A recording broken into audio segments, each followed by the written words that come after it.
Let's see the easiest process to remove your Microsoft account from your Windows. For that, you have to open up Settings on your Windows PC, go to Accounts, and select your info. From this page, you see you are currently signed in with your Microsoft account. To remove it, select Sign in with a local account instead.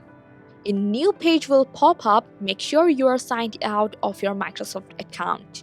Hit Next, then enter your Microsoft PIN. Now from this page, create a username for your local account. Set a new password and re-enter it. And then add a password hint just in case you forget it. Click Next, then choose Sign Out and Finish. And you will now see the lock screen. Enter your new password to log in. Now go back to your account in Settings to confirm your Microsoft account has been removed. If you ever want to sign in with your Microsoft account again, you can do it from here. Isn't it really easy?